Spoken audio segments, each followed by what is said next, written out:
Hello everyone, this is the Sports Trigger, where today we are going to be discussing ticket prices, the ridiculous ticket prices. Travis, are you ready to get going? Let's get into it.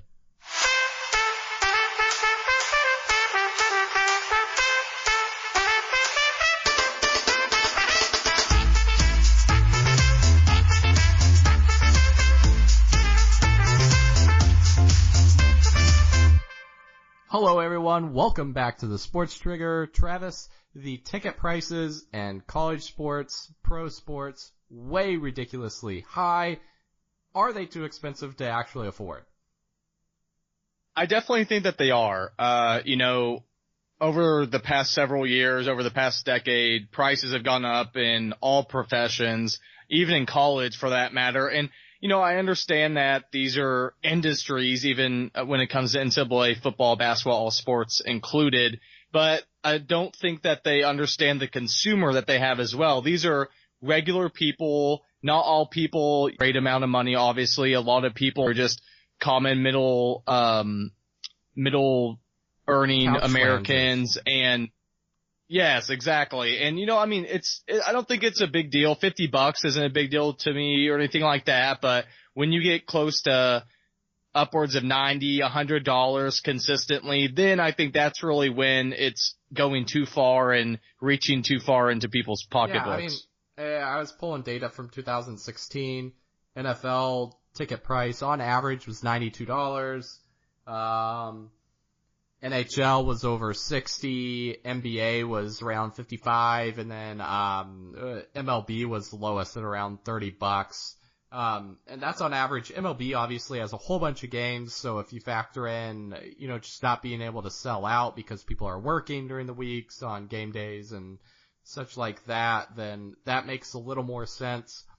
But you're not even just looking at the ticket prices to go to the games. You're looking at concessions. These games last 3 hours at least, right? On the most part. So somebody's going to get hungry. I get hungry all the time. I want a hot dog at least, maybe some nachos, a beer, a drink at some point. And then you throw on parking, you throw on probably eating out before. Let's throw that all together. You probably, even if it's just me, with the NBA prices, say it's $40 a ticket, you're probably spending $80, $90 at least that night. So can you imagine, right, people who want to bring their kids or whatever, heaven forbid you have 3 or 4 kids, you're probably spending $200 that night at least, because all kids get angry and want that cotton candy. And how many parents have you seen turn down the cotton candy to their kids?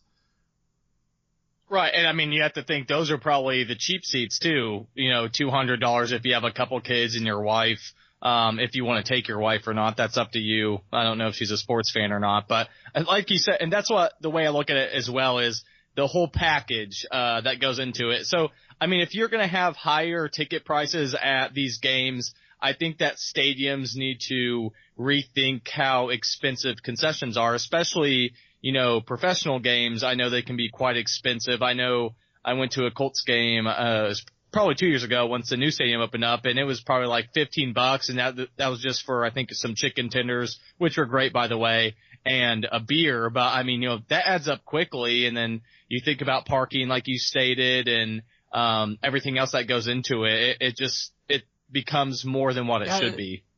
I will say NBA, when I was up in Minnesota for some of the Timberwolf games, when they were absolutely atrocious a few years ago, we could find tickets on StubHub for $1. So I will say that there were some nights that you could find that if you really search and find it out. But if you're at an even somewhat decent team, you're never going to find that, and especially in the NFL. It doesn't matter where you're at. I was looking at Jacksonville tickets last year since I had moved down to Florida, and I think the cheapest ones that I found were maybe 40 something. I'm like, these are the terrible Jacksonville Jaguars. How do you even justify getting someone to pay for it? But people do. People go out and pay for it. So maybe it's on us. How much of it is on the fan of saying oh, I'll pay that much? It's all got to be on that, right? Supply and demand.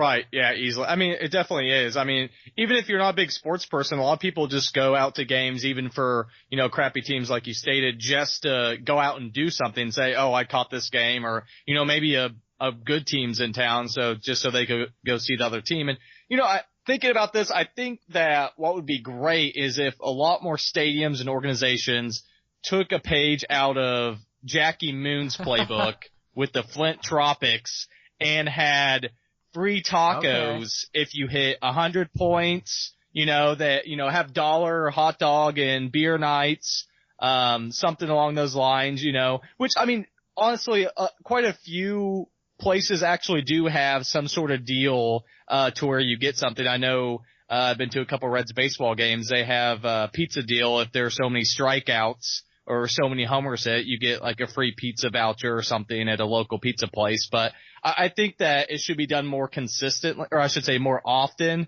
just because that in and of itself will actually draw more people. And I think, even though most of these organizations still draw in big crowds as it is with the prices that they're offering. I have. What about, it's a sliding scale on ticket price. So you pay $5 or $10 or $15 to get in. If your team wins, then you have to pay, then $10 extra is taken out. If the team loses, then you don't pay anything else extra. I like that. Or if your team loses, you get a free hot dog or something like that. A free hot dog, a free movie, and then you get to stand there and yell chants at the team as they're leaving, telling them, you suck. The team has to stay on the court. You form a tunnel like you did in high school when the basketball team would come out to cheer them on out, except it's going to be in reverse and you're booing them and telling them, hey, next time win, but hey, by the way, thanks for the free hot dog. They're all eating the hot dogs. Like, all the fans get to stand there and the players can't leave until the fans are done eating their hot dogs. Like, it's disgraceful, essentially. It's kind of shameful. So it pushes that team even more. But I mean, if you're the Knicks or the Sixers, good luck with that. a lot of hot dog eating shaming nights for those teams. Trust the process, though. Trust the process. So with that being said, guys, thanks a lot for joining on another episode with the Sports Trigger, and until next time.